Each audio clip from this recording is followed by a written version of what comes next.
Bonjour et bienvenue sur le podcast Bouger pour grandir.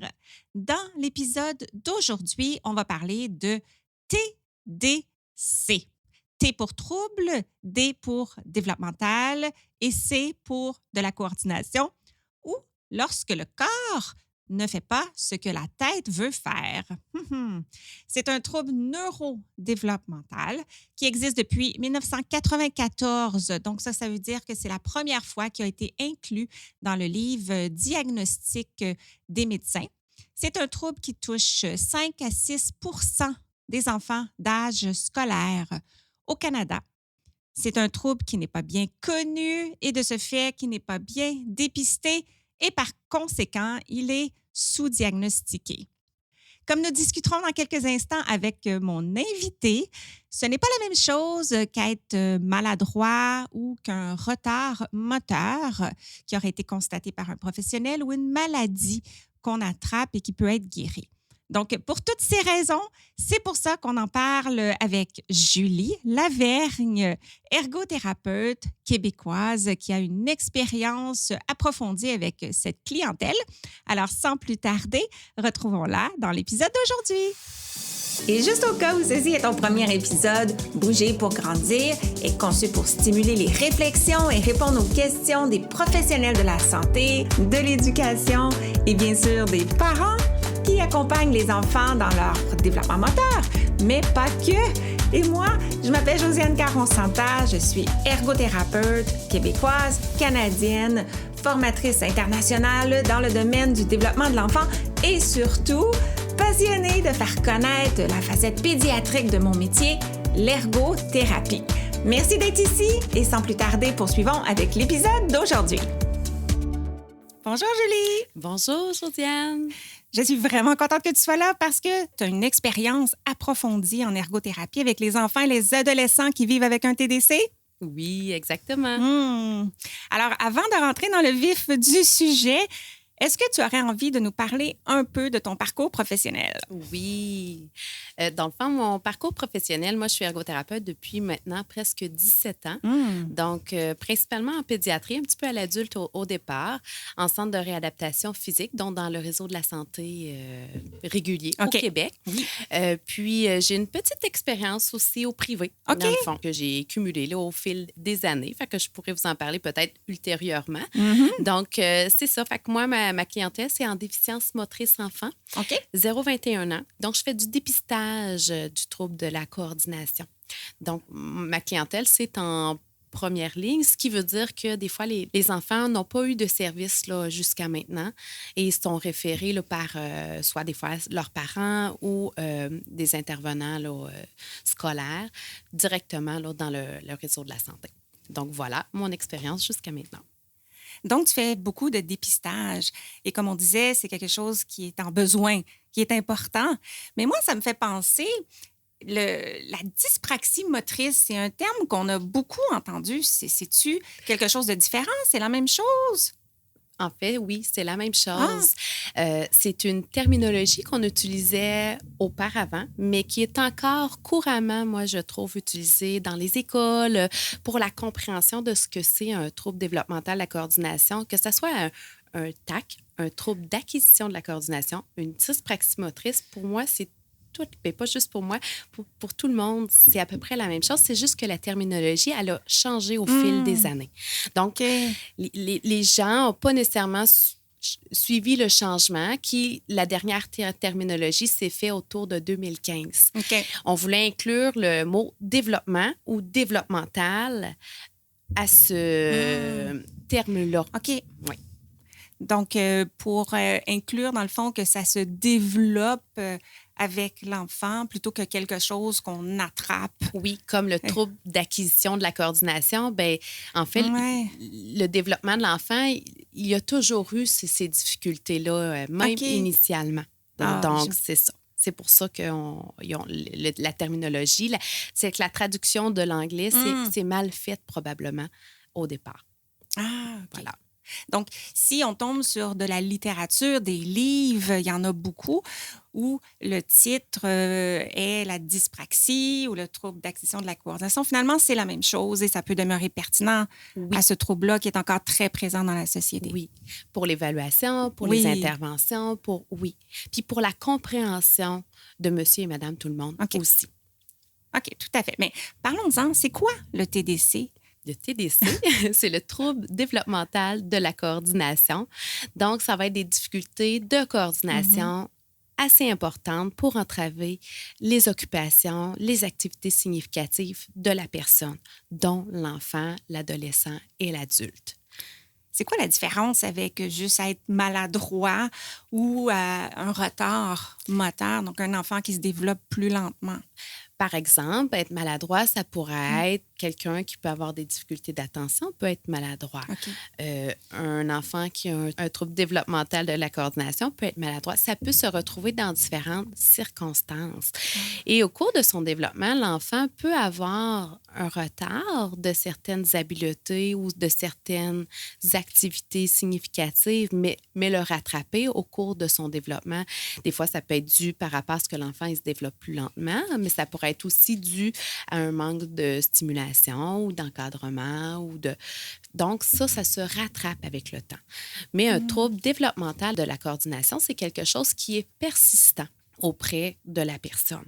Est-ce que tu peux expliquer ce que ça veut dire persistant? Oui, Oui. c'est que ça va être là dès la naissance et ça va persister tout au long de sa vie. Donc, ça va OK. être présent à différents degrés tout au long de la vie de la personne. C'est ça. Fait que des fois, ça va être plus léger, modéré, important. Ça dépend de l'activité en soi. Mm. Puis ça dépend parce que l'enfant, même s'il y a un trouble développemental de la coordination, ben, je vais parler des enfants puisque c'est mon Oui. expérience principale, c'est que c'est à différents degrés dans différentes situations. Donc, des fois, ça devient un peu difficile, hein, tout ça, de démêler tout ça, mais l'enfant ne fait pas par exprès, dans le fond, pour Ah, ça, c'est avoir des important. difficultés. OK. Donc, c'est pas un choix, c'est pas une paresse ou Pas c'est du pas que tout. l'enfant fait pas assez d'efforts pour Non. apprendre ou pour performer dans une activité motrice. Non, au contraire, c'est que OK. l'enfant fait d'innombrables efforts pour arriver au même résultat Mm. qu'un autre enfant. Parce qu'il a des difficultés dans le comment faire. Donc, ça demande beaucoup d'énergie à cet enfant-là d'arriver à être autonome. C'est souvent des enfants qui vont être en fin de journée fatigués. OK. Il y a beaucoup de Oui, j'imagine. fatigue qui peut être présent là, auprès de ces enfants-là. Puis ça, c'est à faire attention dans le sens que on leur demande d'avoir le même niveau de performance. J'aime pas toujours Oui. ce Oui. mot-là dans notre Mm. jargon, mais il faut faire attention au prix de l'effort fourni pour arriver à un même résultat ou à un résultat souvent qui est en deçà de la moyenne des autres enfants. Et comme on est ergothérapeute, ça me fait penser au mot engagement. Donc, il ne faut pas s'attendre au même niveau de rendement, de performance, mais non plus d'engagement. C'est fort probable que l'enfant, ça y tente moins de faire certaines activités. Ça se peut-tu? Oui, effectivement. Moi, actuellement, Mm. mon expérience est Mhm. dans le 0-21 ans, mais actuellement, c'est le 8-21. Puis moi, je vois OK. beaucoup de désengagement, malheureusement, là, chez certains enfants parce qu'ils ont vécu beaucoup d'expériences, puis pas toujours des expériences qui sont positives par rapport à certaines activités. Donc, il y a beaucoup des fois de découragement, il peut y avoir de la frustration, il peut y avoir tout l'aspect affectif là, qui soit affecté à ce moment-là. Ça vient souligner pour moi l'importance de dépister et du diagnostic pour que l'entourage de l'enfant le comprenne, le soutienne, l'encourage, mais aussi pour que l'enfant lui-même se comprenne, pour pas qu'il ait l'impression que tout le monde réussit, mais pas lui. Oui, Exactement. Puis je pense que dans le rôle oui, d'ergothérapeute, c'est un de nos principaux rôles de ben oui. soutenir, de faire comprendre qu'est-ce que c'est, de comment aider vos enfants. Donc, tu sais, moi, je suis là temporairement dans la vie de l'enfant. Donc, à ce moment-là, moi, mon rôle, c'est d'outiller l'enfant, mais aussi beaucoup la famille qui va être présente tout au cours de son développement, puis qui va pouvoir l'aider à cheminer jusqu'à l'âge adulte. Donc, ce rôle-là, moi, je pense que c'est un des plus importants en tant qu'ergothérapeute. Ben, je seconde. Puis le milieu scolaire aussi. Moi, ça me fait penser, parce que moi, je suis une personne maladroite, je suis une personne qui n'a pas performer dans les activités motrices jusqu'à après ma vingtaine.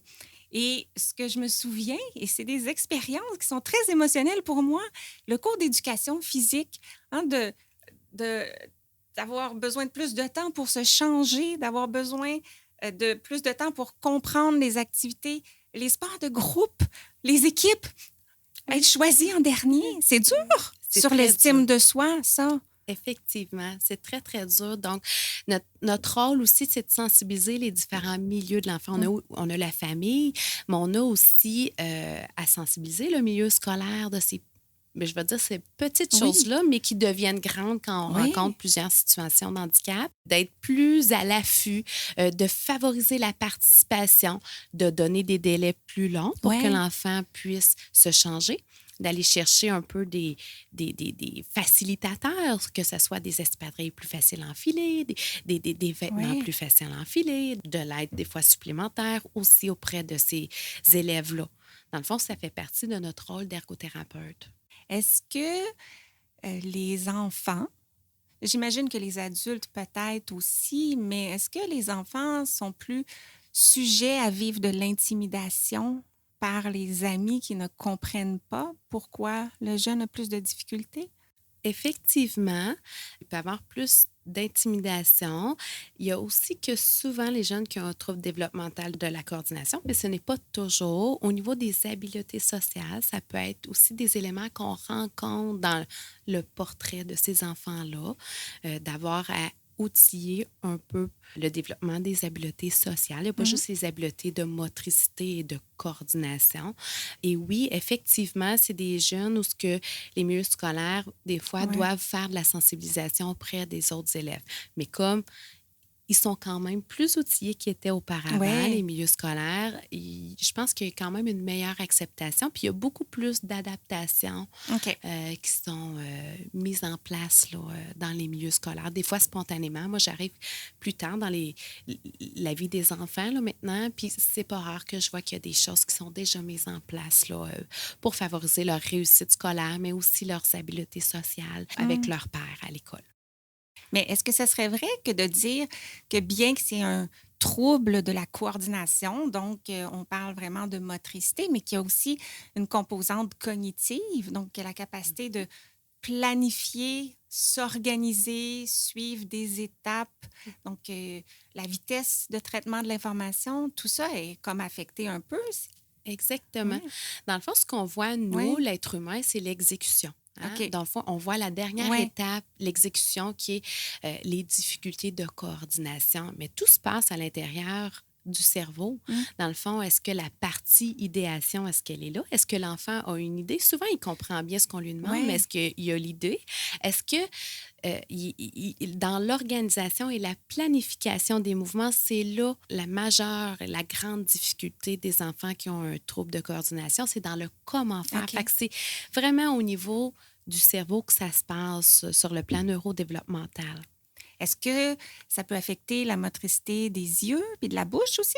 Oui, Mm, effectivement, ça peut affecter beaucoup de OK. choses, Oh, effectivement. Puis la motricité des yeux, des fois, oui. elle peut être pour l'ergothérapeute quand même plus difficile à OK. évaluer, mais des fois, on peut le voir un peu quand un enfant, exemple, moi j'évalue, je vais donner des exemples, là, mais Oui. j'évalue, mettons, la calligraphie, mais il y a une partie qu'on a à copier des choses au niveau de la calligraphie, bien, c'est là de tu sais, se repérer dans le texte. Ça va être des choses qui sont plus difficiles dans la copie.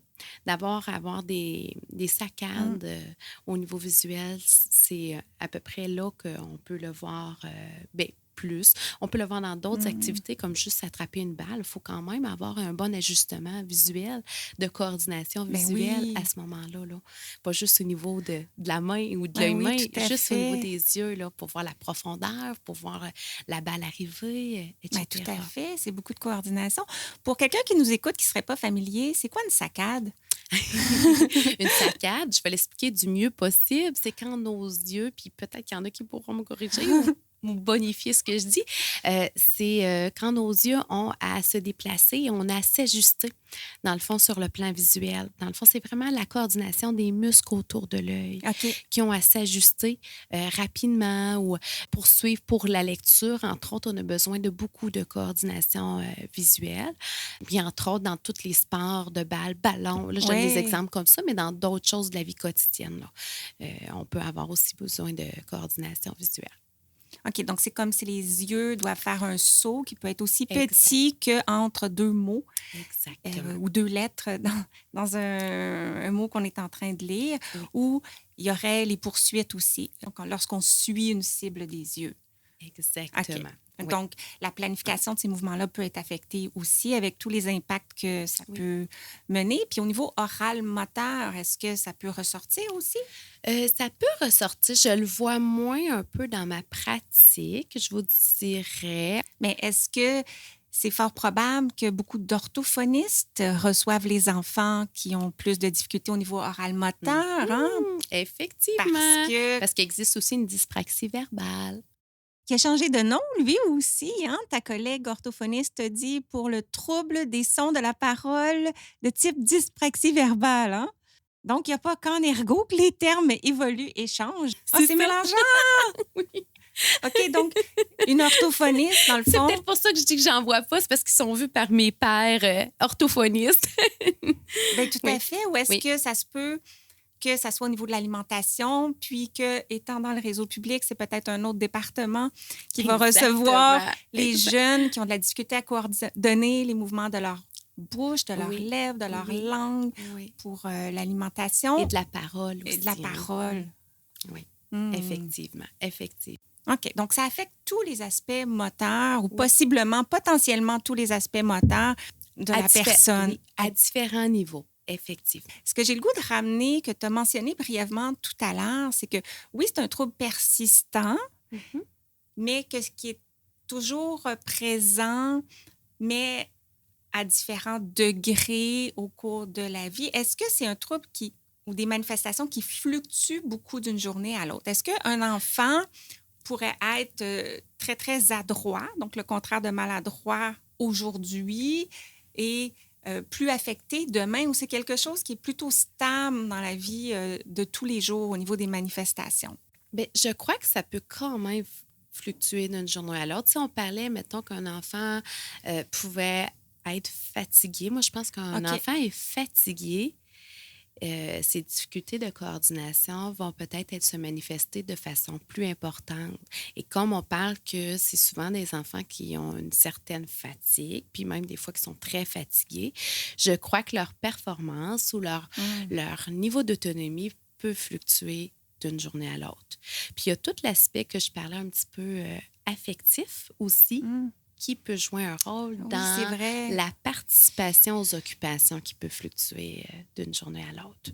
Moi, c'est ça, je vous parle des fois des enfants Oui, un oui, petit oui, peu plus oui. vieux, des fois dans Oui. mes images.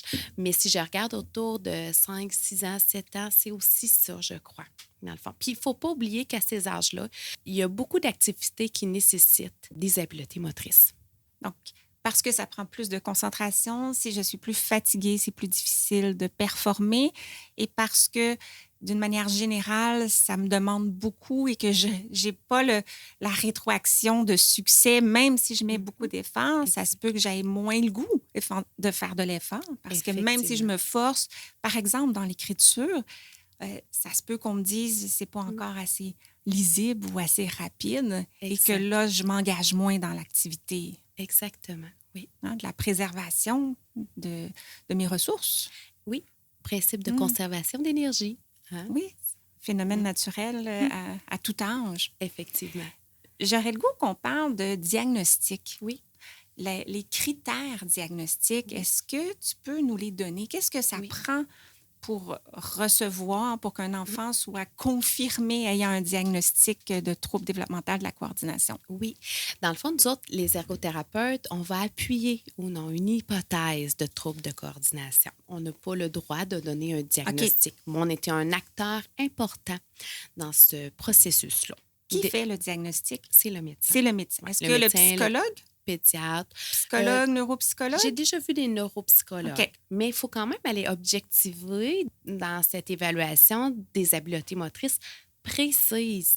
Puis l'ergothérapeute, je pense, c'est le mieux placé pour pouvoir aller objectiver à l'aide d'évaluations précises ces habiletés motrices-là parce qu'elle peut bien les comparer aux normes attendues à cet âge-là. Alors, ça pourrait être un professionnel quelconque qui soulève l'hypothèse, un psychologue, un Oui. orthopédagogue, même une éducatrice ou un enseignant qui soulève l'hypothèse. Physiothérapeute Un aussi. physiothérapeute, Oui. tout à fait. Et au bout du compte, c'est un médecin, peut-être un neuropsychologue qui va mettre le diagnostic, mais entre les deux, l'implication de l'ergothérapeute, du physiothérapeute, de l'orthophoniste, fort probablement aussi, sont nécessaires pour objectiver la qualité Oui, effectivement. de la motricité. Bien, effectivement, OK. la qualité de la motricité, mais aussi, faut avoir une atteinte importante dans les occupations. OK. Donc, c'est l'ergothérapeute, ben, je dis c'est l'ergothérapeute, ça arrive très fréquemment, OK. là, que c'est l'ergothérapeute qui va faire le lien entre les habiletés motrices qui sont sous les normes ou sous les attentes d'un enfant de cet âge-là, qui va faire le lien OK. avec les occupations. Et l'ergothérapeute va être, entre autres, capable aussi d'aller voir l'histoire de développement. Ah, ben c'est oui. très important d'aller voir, ben, le médecin aussi, là, de façon plus médicale Oui. aussi, mais d'aller voir comment l'enfant s'est développé, parce que c'est très rare qu'on arrive à 2 ans et dire je pense qu'il y a, OK. il y a un trouble de coordination. L'enfant est encore dans l'exploration, dans le développement de ses habiletés motrices de façon générale. Donc, ça se fait un peu plus tard qu'on voit qu'il y a un petit décalage dans cette sphère-là et qu'il y a quand même, au niveau de l'autonomie, une atteinte qui est visible. Le médecin, lui, va aller aussi éliminer toute autre cause possible. OK. Donc, lui, cette partie-là, c'est important qu'il le fasse s'il n'y a pas quelque chose de neurologique plus franc ou plus une autre maladie, dans le fond, qui est là, dans le fond. OK. Donc, ça doit être présent dès la naissance. Donc, Oui. si on retourne dans l'historique, on devrait pouvoir identifier certaines difficultés qui étaient là vraiment déjà avant 12 mois. Effectivement. Et il faut que le médecin ait exclu qu'il n'y aurait pas, par exemple, une paralysie cérébrale non identifiée encore ou autre cause, peut-être une déficience intellectuelle qui pourrait expliquer pourquoi l'enfant prend des retards dans sa motricité. Et il faut qu'il y ait un impact. Il faut qu'au quotidien, il se passe quelque chose pour cet enfant-là. Il y a des situations de handicap, finalement. Effectivement. Puis moi, je vous dirais, parce que tu dis, bien, dans 0-12 mois, on va voir des manifestations, mais dans le concret, mettons, de la vie d'une ergo, moi, je retourne dans l'histoire de développement, puis je vois, tu sais, les parents ne sont pas nécessairement capables de nous rappeler dans 0-12 mois qu'il y a vraiment souvent quelque chose. OK. Souvent, moi, je trouve que les premières manifestations, puis là, c'est plus mon expérience clinique que la littérature, là, c'est beaucoup l'intégration à la maternelle, à l'école, où il y a beaucoup, beaucoup d'expériences motrices nécessaires dans le quotidien de l'enfant et des expériences de coordination motrice qui se complexifient avec l'âge. C'est souvent là que ça va transparaître et qu'il y a un décalage qui se fait. Donc, rendu là, on a besoin d'une bonne motricité fine. Tenir un crayon, coordonner nos 2 mains, utiliser des ciseaux. Et parce que ces activités-là sont plus complexes et, je vais dire, exigées, ça fait partie de ce qu'on fait. À ce moment-là, l'enfant est plus confronté parce que, étant plus jeune, si c'était difficile, peut-être que ses intérêts ont gravité vers des activités dans lesquelles il était plus à l'aise, donc ça apparaît moins. Mais je trouve ça important d'en parler parce que ça me paraît dommage que ça soit seulement lorsque l'enfant arrive à la maternelle qu'on reconnaisse parce qu'on aurait peut-être pu accompagner son développement, aider son entourage à le comprendre si on avait reconnu des indices plus tôt. Effectivement. Il y a un autre critère, je pense, qui touche le fait qu'il faut qu'on s'assure, au-delà qu'il n'y ait pas d'autres conditions qui expliquent, qu'il n'y ait pas non plus eu un manque de stimulation. Est-ce qu'il faut absolument que l'enfant ait eu assez d'opportunités de développer ou d'exercer certaines habiletés pour qu'on puisse conclure au fait qu'il ne progresse pas même avec de l'aide? Effectivement. Dans le fond, ce qu'on dit, c'est Oui, que si l'enfant, parce que l'hypothèse peut se faire émettre plus jeune, oui, entre 3 et 5 ans, c'est sûr qu'à cet âge-là, l'enfant est quand encore tout petit, hein, puis oui, est pas mal dans le développement, l'expérimentation. On y va avec ses intérêts, puis on y va toujours y aller avec ses intérêts, oui, mais oui. encore plus dans le non structuré. Je pense OK. à cet âge, tu sais, mettons, à Oui, cet oui, oui, âge-là, oui. c'est plus dans le quotidien, dans le fond. Puis à cet âge-là, entre 3 et 5 ans, c'est sûr que quand on fait une évaluation, il faut que ça soit une atteinte motrice plus OK. importante, je dirais. Puis il faut faire quand même 2 évaluations dans un temps déterminé. Qu'est-ce que ça veut dire, ça, faire 2 évaluations dans un Mais temps c'est qu'il faut, déterminé? c'est que dans le fond, c'est que la première fois qu'on voit que l'enfant, entre un retard de développement, Mhm. mettons un retard des habiletés motrices ou une hypothèse de trouble de développement, c'est qu'on évalue l'enfant. Puis là, on voit que, oups, il y a un petit quelque chose en ergo ou dans une autre Oui, discipline.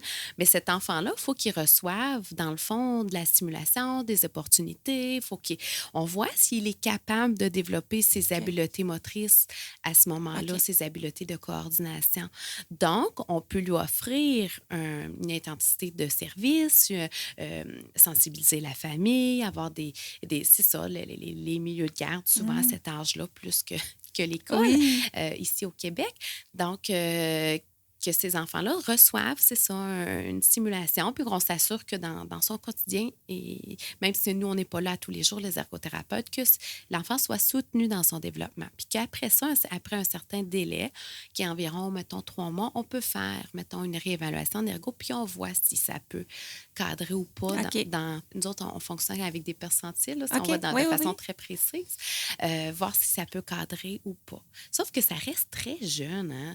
Souvent, Oui, sur le plan oui. médical, à 3 ans, on n'a pas éliminé toute autre cause possible. Moi, j'ai rarement vu dans la pratique faire ça là, autour de 3 ans. Tu sais, c'est souvent un peu plus tard, mais ça ne veut pas dire qu'on n'offre pas des opportunités et que l'ergothérapie n'est pas optimale à cet âge-là. Moi, je pense que Oui. c'est là notre grand rôle d'ergothérapeute. Sauf que pour émettre ou pas une hypothèse, moi, à cet âge-là, je suis toujours un peu frileuse, dans le OK. fond, dans la pratique du quotidien. Là, Mais ils ont quand même normé, c'est pas moi qui ai choisi, de voir si à cet âge-là, on pouvait ou pas émettre OK. une hypothèse. Fait que oui, on peut sous certaines conditions précises. Alors, c'est comme si au moment de la première hypothèse, on interprétait plus ça comme un retard moteur. On donne de l'intervention et on essaie de rattraper. Et à ce moment-là, selon comment ça se passe, l'hypothèse peut être confirmée plus tard. Exactement, OK. oui. Puis il faut être en alliance avec le médecin parce que lui, de son côté, il a comme un bout de chemin à faire. Il va aller comme un peu éliminer les autres causes possibles. Oui, puis peut-être qu'au moment où la première hypothèse est nommée, ça peut changer aussi la dynamique au niveau familial, au Oui, niveau de comment on aborde les défis de l'enfant et comment on lui permet de découvrir ou de participer à plus d'activités et tout ça avec un suivi en ergothérapie ou en physiothérapie ou en orthophonie selon le type de défi qui est plus important. On peut justement constater des changements qui vont invalider éventuellement le effectivement. diagnostic. Effectivement, oui. C'est vraiment intéressant. J'aurais le goût de te demander si tu pouvais nommer des manifestations qui seraient plus courantes en petite enfance. Donc, peut-être avant l'entrée à la maternelle, peut-être 0-3 ans, 3-5 ans. Donc, pour outiller peut-être les éducatrices ou les familles où les enfants se développent à la maison de différents exemples concrets qui pourraient faire penser aux troubles développementaux, la coordination.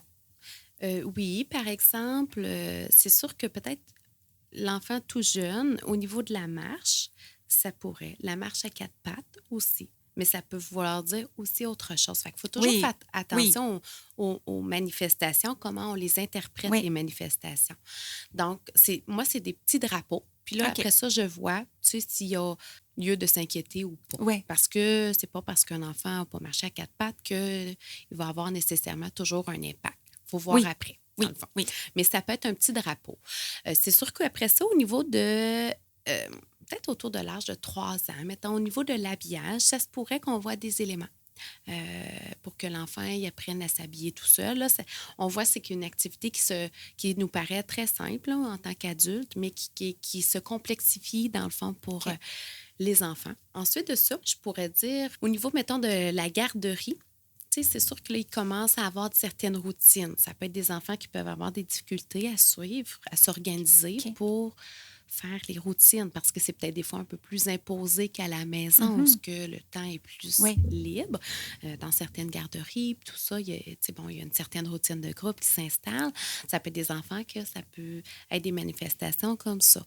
Ça pourrait être un enfant qu'on voit que quand on lui donne une consigne, il ne va pas nécessairement la faire. On ne sait pas exactement pourquoi, mais ça peut être dans le comment faire qu'il ne sait pas. Ça ne veut pas dire qu'il ne comprend pas bien, mais dans l'exécution, comme exemple, d'aller se laver les mains. Est-ce que ça pourrait être des éléments là, qui se voient chez l'enfant? Il pourrait être comme plus propice à regarder les autres avant de faire. Exactement. Okay. Et pas juste à l'enfance, à la petite enfance. Toute sa vie, ça va être une stratégie souvent. Même dans les cours d'éducation physique que tu nommais tout à l'heure. Là, je vais un petit peu plus loin, mais ce que tu nommes comme stratégie, oui, de regarder les autres comment faire, c'est une bonne stratégie. Puis c'est souvent peut-être une stratégie que l'enfant va développer lui-même. Alors, je trouve ça intéressant parce que de permettre à l'enfant de faire ça, c'est pas juste une manifestation qu'il faut surmonter, mais c'est de l'encourager à regarder les autres pour ensuite s'essayer et à ce moment-là, de ne pas le brusquer. Effectivement. Oui. C'est sûr qu'après ça, les autres manifestations, c'est sûr mettons, à la garderie, il pourrait y avoir toute l'expérimentation des différents outils qu'on va rencontrer en milieu scolaire. Oui. Mais à cette phase-là du développement, souvent, sont encore beaucoup dans l'expérimentation. Puis c'est correct. C'est normal. Ils sont dans le plaisir. Puis ça va être important. C'est important à la petite enfance, mais c'est important tout au long de la vie de l'enfant de garder le plaisir là, dans ce qu'on va lui proposer, là, dans ses intérêts. Mais je trouve ça le fun que tu parles. Je trouve ça le fun que tu parles de plaisir. Parce que si l'enfant a du plaisir, il est engagé, même s'il prend un petit peu plus de temps, même si ses apprentissages semblent plus lents, c'est quand même un bon indice qu'il est sur la bonne voie et qu'on peut patienter peut-être avant de soulever ça comme hypothèse, parce que chaque enfant se développe à son propre rythme. Mais lorsqu'on voit un enfant qui commence à refuser ou à ne pas vouloir participer à ces activités-là avec outils, le drapeau il peut être un peu là, jaune, il peut devenir un peu plus orange au niveau de nos observations comme adultes. Exactement. Okay. Sans obliger l'enfant, dans le fond. Il faut un peu apprendre à le découvrir pour voir qu'est-ce qui l'intéresse pour faciliter son engagement éventuellement. Puis voir, est-ce que c'est juste un retard ou ça peut être autre chose. Je trouve ça bien de penser à cet aspect-là. Il y a quelque chose que je dis souvent dans mon quotidien qui est lorsqu'il n'y a pas de motivation, il n'y a pas de fonction et que je pense que le drapeau jaune à surveiller le plus au niveau de la petite enfance, c'est l'engagement puis la motivation de l'enfant pour les activités parce que si elle n'est pas là, ça veut dire qu'il y a quelque chose qui surcharge l'enfant dans l'activité. Ça peut être autre chose, définitivement, qu'un retard moteur ou un TDC, mais ça vaut vraiment la peine de se poser, puis d'observer, puis d'essayer de comprendre qu'est-ce qui se passe. Et au niveau scolaire, peut-être les premières années de la scolarité, maternelle, première année, deuxième année. Oui, vraiment. Moi, je trouve que c'est beaucoup là que ça se manifeste, là, dans le fond, ce qu'on est capable, dans l'histoire là, que je parlais tout à l'heure, là, d'aller documenter. Là. Souvent, les premières manifestations vont se ressortir plus à l'intégration à l'école, à la maternelle, où il y a beaucoup d'habiletés motrices demandées à cet âge-là. On ne s'en rend pas compte en tant qu'adulte, mais les habiletés motrices à la maternelle sont quasiment dans toutes les activités là, proposées. Il y a aussi les apprentissages académiques, mais ça, c'est autre chose. Donc, c'est souvent là, lorsqu'ils vont proposer une activité de bricolage ou qu'il y a du découpage, de l'utilisation du crayon, que ce soit pour le coloriage, pour le tracé, pour l'apprentissage de l'écriture du prénom, que là, il y a des choses qui vont se manifester. Aussi, quand l'enfant, il va manger sa collation, quand il va faire, quand ils vont aller à l'extérieur, ou ce que de nombreuses fois, il va s'habiller, se déshabiller dans la journée, ou ce qu'il va apprendre à faire ses boucles, Ça, c'est souvent un drapeau orange qu'on a nommé tout à l'heure. Faire ses boucles, là, c'est souvent quelque chose qui se manifeste chez les jeunes qui ont un trouble de coordination. Et même, c'est quelque chose que moi, je vois même des fois à l'âge de 8, 9, 10 ans, là, que c'est encore difficile. Puis souvent, les parents ont compensé à ce moment-là. Mais c'est là les manifestations. Il y a aussi beaucoup l'apprentissage du vélo, qui est une activité que nous, on a intégrée en tant qu'adultes, mais que pour un enfant, ça demande énormément de planification motrice, qui souvent, c'est une activité, là, moi, que je vois un petit drapeau orange que je regarde là, dans l'histoire de développement. Ça me fait penser vraiment que c'est du sport au Québec, l'habillage, déshabillage d'hiver. Il y en a des items, le cache-cou, les mitaines, la tuque, la salopette, les bottes, puis de mettre ça dans le bon ordre, la bonne séquence. Ça demande beaucoup de planification, puis c'est vrai que ça doit ressortir, prendre plus de temps pour l'élève à ce niveau-là. Puis quand on fait ça, il y a plein de monde autour, c'est très chaotique, un corridor d'école, et ça peut tomber par terre. Mais j'ai hâte qu'on parle d'intervention, peut-être, hein? Éventuellement. Mais tu lis dans mes pensées, dans l'habillage. Oui, effectivement, il y a beaucoup de choses qui se passent à l'habillage, puis à l'habillage à la maison vis-à-vis dans un milieu qui est plus... où ce que les gens sont plus nombreux, ça peut être plus difficile dans un petit espace aussi. Ça peut être plus difficile. Mais je te lance une cordiale invitation de revenir nous voir peut-être pour parler d'intervention, parce que ça va me faire plaisir. On est bien partis, mais à ce point-ci, je pense que ça serait bien peut-être de se demander est-ce qu'il existe des outils pour le milieu scolaire, le milieu de garde, s'il y a lieu pour dépister le TDC? Bien, certains milieux scolaires ont... Bien, oui, il y a le questionnaire, le QTAC, là, que, bien, voyez-vous, c'est le TAC et non le TDC. Il a été élaboré, je pense, avant 2015. Donc, qui peut être utilisé, dans le fond, dans les milieux scolaires. Puis je sais que certains milieux scolaires ont développé une grille comme complémentaire à ce questionnaire-là. Pour les milieux de garde, je me rappelle plus le QTAC. Est-ce qu'il va jusque pour les... Il y a une version pour plus petits, là, à partir de 4 ans, je pense. Mais ça ne veut pas dire nécessairement qu'il y a une hypothèse de TDC, même si le QTAC est complété, mais ça peut donner quand même une idée. Oui, parce que le QTAC, c'est des questions toutes simples. Donc, est-ce que l'enfant a de la difficulté à attraper un ballon? Est-ce qu'il a de la difficulté à sauter? Des choses comme ça. Effectivement. Donc, c'est plus pour dépister les défis moteurs en général. Mais effectivement, avant de devenir peut-être un TDC, ce qu'on peut observer sont simplement des défis avec différents aspects de la motricité. Exactement. Dans le fond, les outils, souvent, c'est peut-être plus dans les grilles de développement qu'on va aller voir. Est-ce que... pour se situer en tant que parent, mettons, on va aller voir, peut-être certaines grilles de développement. OK. Mais par exemple, moi, j'ai créé une grille qui survole le développement moteur, motricité globale, motricité fine, 0-8 ans environ, avec différents exemples de choses que l'enfant peut explorer entre tel âge et tel âge. Alors ça peut être un outil intéressant pour juste s'orienter par rapport au développement de notre enfant et si on a des préoccupations pour observer un petit peu plus. Effectivement. Votre médecin de famille aussi peut être, je vais dire un bon outil, mais un bon allié dans le développement de votre enfant.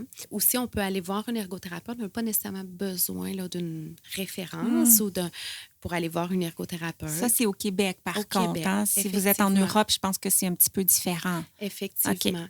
Puis nous, au Québec aussi, on a comme le programme aussi Agirto. Fait que dans les CIS ou les CIUS, là, je ne suis pas très bonne dans les acronymes, mais on peut faire des demandes en tant que parent là, quand on voit que on a certaines préoccupations là, dans le développement de notre enfant. Là, le système de santé québécois peut nous aider, nous guider là, dans des interventions et dans le développement là, de nos enfants. Donc, si on est préoccupé, c'est préférable de consulter, peut-être pour être rassuré ou accompagné, parce que l'attente peut être longue parfois. Oui. Effectivement, oui. OK. Et si un jour, on se retrouve devant un ergothérapeute et qu'on est là pour valider une hypothèse de TDC. Comment ça se passe? À quoi s'attendre de l'évaluation en ergothérapie pour notre enfant? Dans le fond, l'ergothérapeute va évaluer les occupations en premier. Donc, concrètement, moi, je vais faire souvent une entrevue occupationnelle avec le parent, parfois l'enfant aussi. Dans le fond, l'enfant, quand il a un certain âge, je vais quand même lui poser des questions simples ou je vais utiliser des évaluations qui sont simples. Ensuite de ça, je vais faire aussi des mises en situation pour vraiment objectiver, dans le fond, ce que le parent me rapporte ou ce que l'enfant me rapporte. Il va, bien entendu, puis ça, c'est bien essentiel, avoir une évaluation motrice, de la coordination motrice. Fait qu'on a des outils d'évaluation précis là, qu'on utilise là, dans ces cas-là. Je vais peut-être aussi des fois compléter aussi au niveau de la calligraphie, qui est souvent une manifestation là, des difficultés de coordination. Puis, je vais faire le lien entre tout ça, dans le fond. C'est comme ça que va se dérouler là, une évaluation.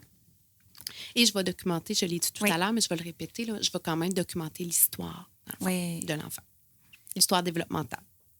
Et comme on disait, peut-être que ta conclusion principale va être d'offrir une période de stimulation-intervention à l'enfant avant de conclure ou de valider cette hypothèse-là. Oui, effectivement. C'est sûr que si l'enfant est plus vieux, là, souvent pas la première, je vais dire, actrice au primaire, il va sûrement y avoir eu d'autres personnes qui vont avoir intervenu. Des fois, c'est l'orthopédagogue, des fois, c'est la psychologue scolaire.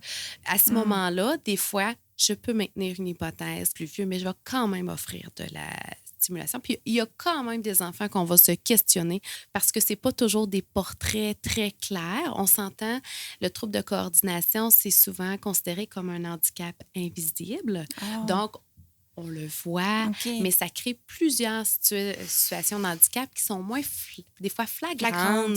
Oui, qu'une autre personne qui a une paralysie cérébrale ou ce qu'on voit très bien visuellement, qui a des incapacités motrices. C'est plus discret, dans le fond, un trouble de coordination. Et il ne faut pas oublier que souvent, avec un trouble de coordination, il peut y avoir d'autres conditions associées. Et là, c'est là le défi de l'évaluation en ergothérapie. C'est que des fois, il peut y avoir des difficultés ou un trouble d'attention. Il peut y avoir des difficultés ou des troubles d'apprentissage. Il peut y avoir aussi des jeunes qui peuvent avoir un trouble dans le spectre de l'autisme. Donc, ça fait des portraits très variés et il faut prendre le temps de bien évaluer et de bien connaître l'enfant. Est-ce qu'il a donné son plein potentiel aussi quand il est venu nous voir la première fois? Donc, c'est ça notre rôle d'ergothérapeute, c'est que c'est pas toujours simple d'évaluer. Là.